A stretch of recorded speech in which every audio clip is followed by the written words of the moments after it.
at the far end of town, where the grickle grass grows, and the wind smells slow and sour when it blows, and no birds ever sing, excepting old crows, is the street of the lifted Lorax.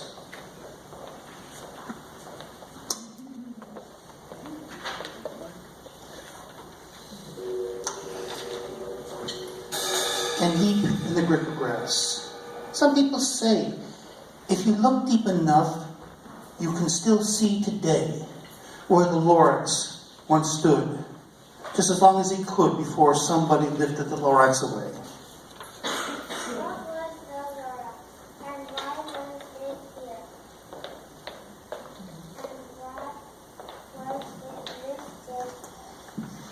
And why was it lifted and taken somewhere from the far end of town where the giggle grass grows? The old onester still lives there. Ask him. He knows. You won't see the onceler. Don't knock at his door. He stays in his lurkin on top of his store. He lurks in his lurkin, pulled under the roof, where he makes his own clothes out of myth-muffled roof. And on special dank midnights in August he peeks out of the shutters, and sometimes he speaks and tells how the Lorax was lifted away. He'll tell you, perhaps, if you're willing to pay.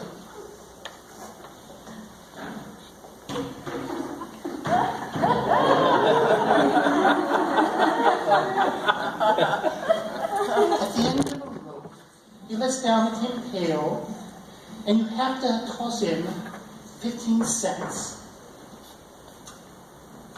and a nail and the shell of a great-great-great-grandfather snail.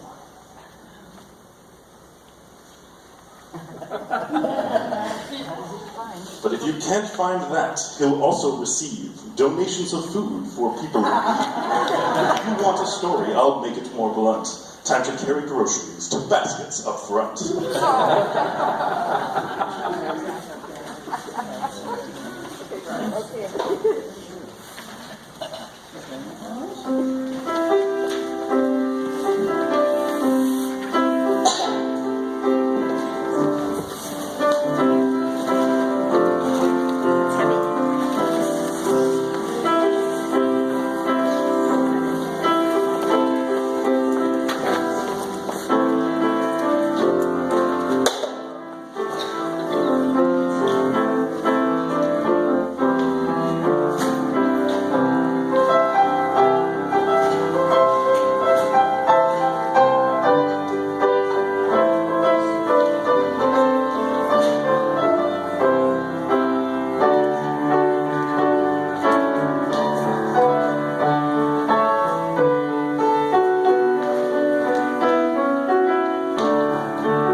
Then he pulls up the pail.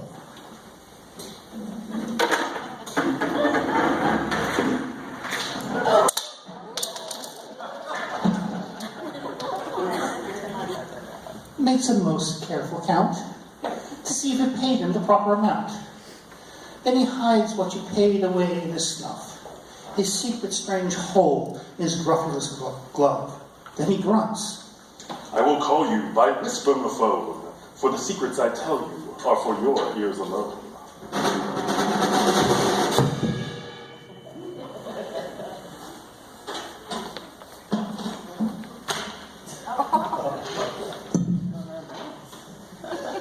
Down slips the whisper of a phone to your ear, and the old once's whispers are not very clear, for they seem to have come down through a snurgly hose, and it sounds like he has smallish bees up his nose.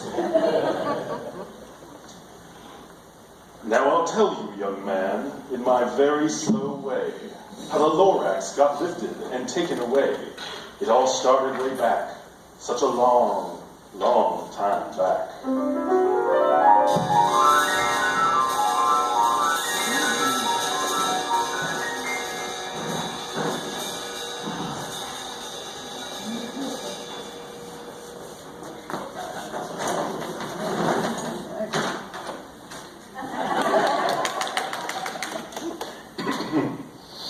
Way back in the days when the grass was still green, and the pond was still wet, and the clouds were still clean, and the song of the swummy swans rang out in space, one morning I came to this glorious place, and I first saw the trees, the truffula trees, bright-colored tufts of the truffula trees, mile after mile in the fresh morning breeze. And under the trees, I saw brown barbaloots, frisking about in their barbaloot suits as they played in the shade of the truffula fruits. From the ripulous pond came a comfortable sound of humming fish humming while splashing around. But those trees, those truffula trees, all my life I've been searching for trees such as these. The touch of their tufts was softer than silk, and they had a sweet smell of fresh butterfly milk.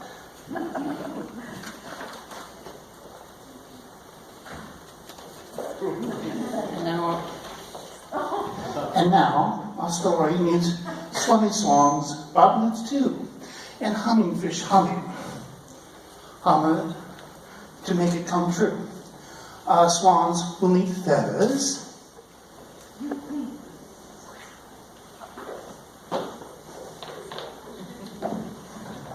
for barbaloots, ears,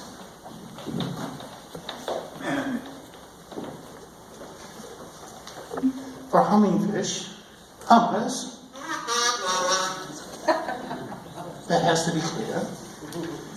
So if you want a role in the story we'll tell, come choose an accessory to play your part well.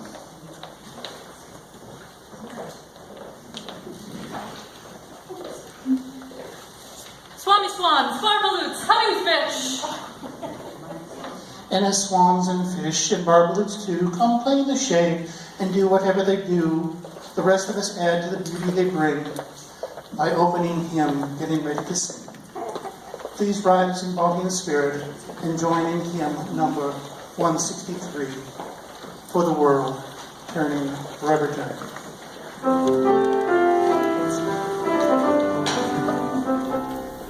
I felt a great leaping of joy in my heart. I knew just what I'd do, so I unloaded my carts.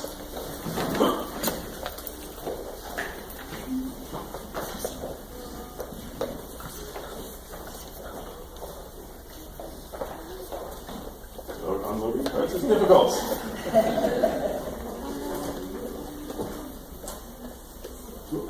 In no time at all, I'd built a small shop. I'd chopped down a truffula tree with one chop. And with great skillful skill and with great speedy speed, I took a soft tuft and I knitted a thneed.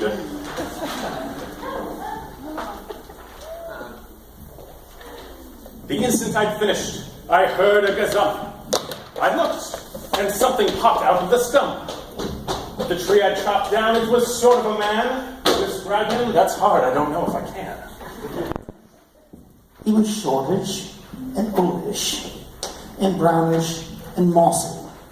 And he spoke with a voice that was sharpish and bossy. Mr.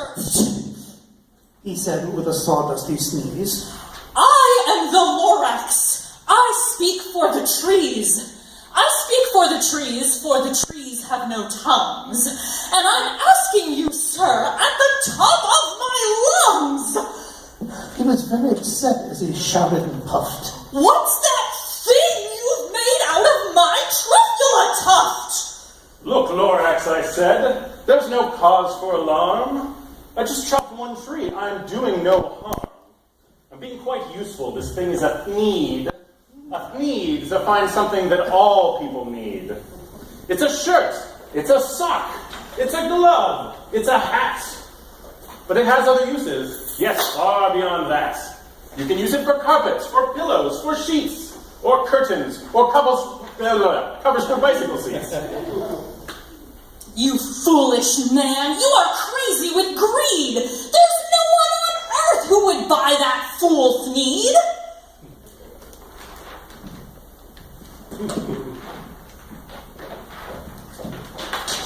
We'll see.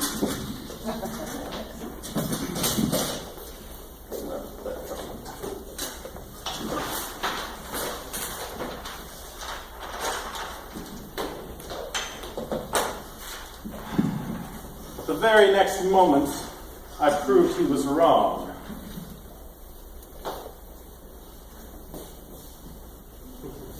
For just in that minute, a chap came along, and he thought the need that I knitted was great. He happily bought it for $3.98. I laughed at the Lorax, you poor stupid guy. You can never tell what some people will buy. I repeat, nevertheless, I speak for the trees. I told him I'm busy. Shut up, if you please. I rushed across the room, and in no time at all, built a radio phone, and I put in a quick call. My radio phone's over here, actually. I called on my brothers, and uncles, and aunts, and I said, listen here, here's a wonderful chance for the whole Onceler family to get mighty rich. Get over here fast. Take the road to North Rich. Turn left at Wee Hawkins. Sharp right at South Stitch.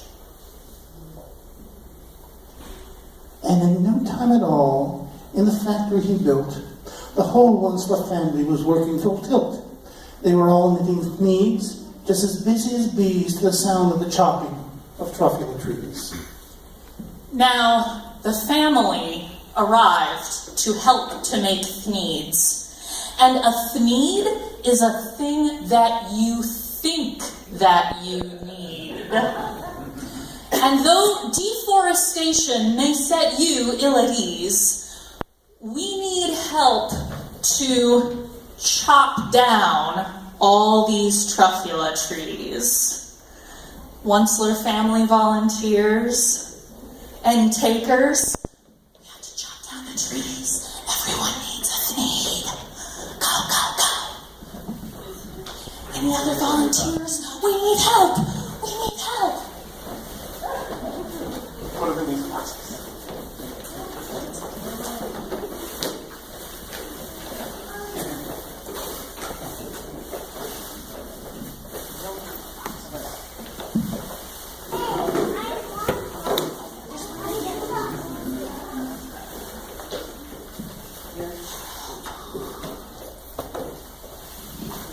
Oh, baby, oh, how my business did grow. Now chopping one tree at a time was too slow. So I quickly invented my super axe hacker and whacked off 4 truffula trees at one smacker.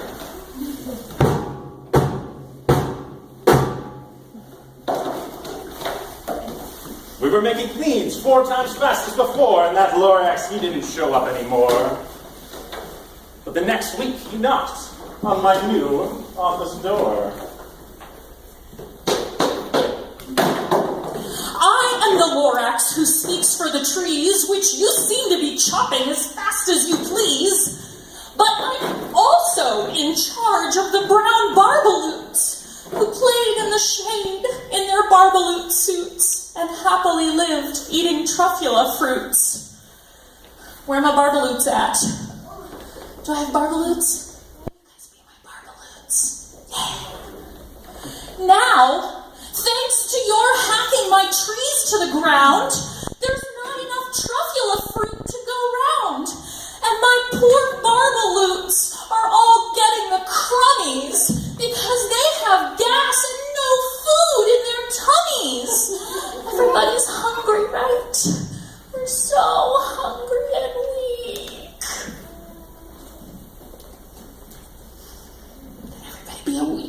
Barbaloot. Oh no, don't we have some tragic-looking Barbaloots here? They loved living here, but I can't let them stay. They have to find food, and I hope that they may. Good luck, friends. Goodbye. And he sent them away.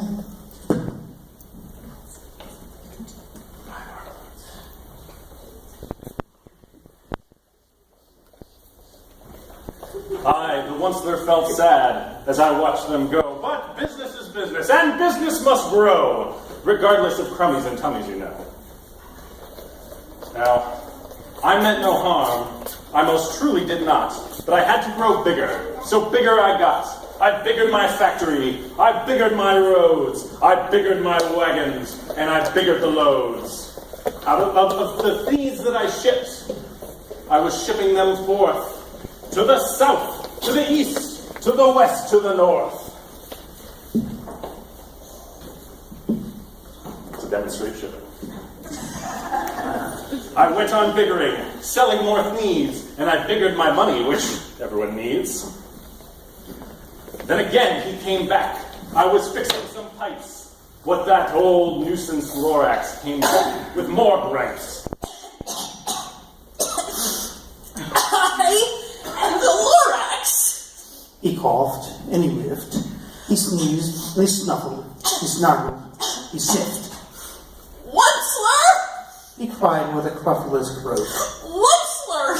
You're making such smogulous smoke! My poor swanny swans! Why, they can't sing a note! No one can sing who has smog in his throat. And so, please pardon my cough. They cannot live here, so I'm sending them off. Where will they go? I don't hopefully know. They may have to fly for a month or a year to escape from the smog you've smogged up around here. What's more, Snapped the Lorax. His gander was up. let me say a few words about Gluppity Glup. Your machinery chugs on every night without stop, making Gluppity Glup, also Sloppity Slop. And what do you do with this leftover goo? I'll show you, you dirty old Onceler man, you.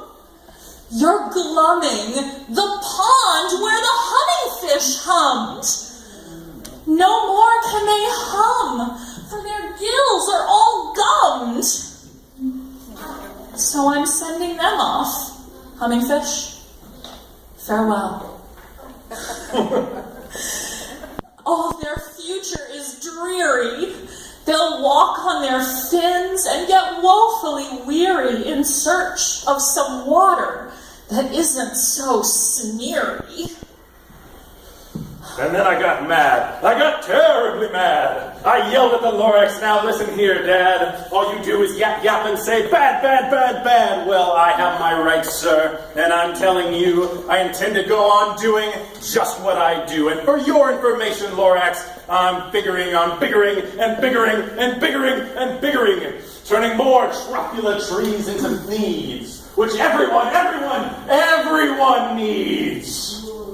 And at that very moment, they heard a large whack. From outside in this field came a sickening smack of an axe on a tree. And we heard the tree fall, the very last truffula tree of them all. No more trees, no more thieves, no more work to be done. So in no time, my aunts and uncles, everyone, all waved goodbye to me. They jumped into cars and drove away under smoke-smuggered stars. Now all that was left neath the bad-smelling sky was my big, empty factory, the Lorax and I. The Lorax said nothing, just gave me a glance, just gave me a very sad, sad backward glance. As he lifted himself by the seat of his pants, then I'll never forget the grim look on his face as he hoisted himself and took leave of this place, through a hole in the smog without leaving a trace.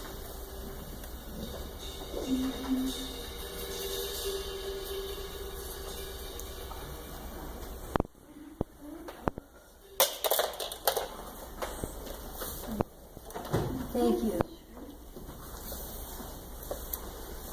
And all that the Lorax left here in this mess was a pile of rocks with one word, one less.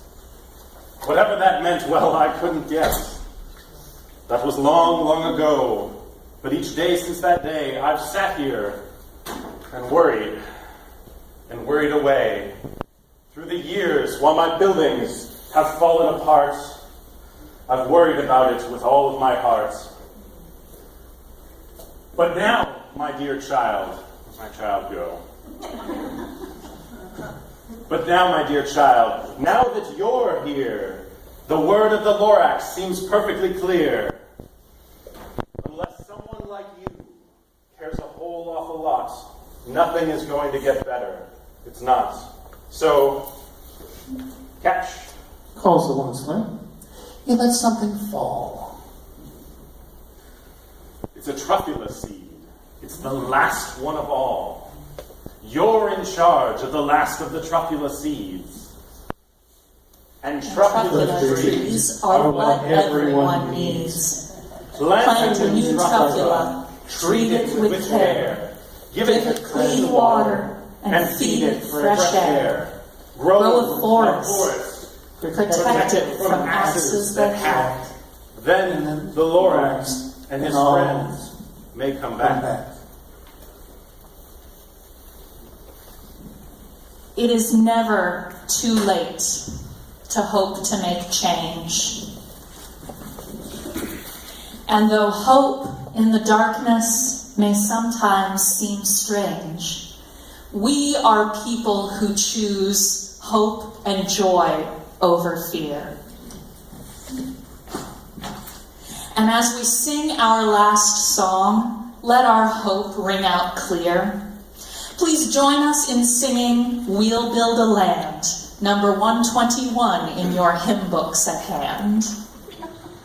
And now, I invite you to reach out and hold the hand or the shoulder of a neighbor. And please don't drop the seeds. The last one. Yes. As we live in this time of celebrating liberation and renewal, may we lean on and learn from each other. May we take this time to grow and learn. May we hear the call of our leaders of color. May we care for each other in times of discomfort and pain. May we celebrate moments of growth and joy in the process. We are all learning and growing. We are all in the process. We have such deep potential. These are the words of Lauren Wayne, who happens to be the Learning Fellow at the Church of the Larger Fellowship and the person who reached up these two. And now I invite Kevin to play us out.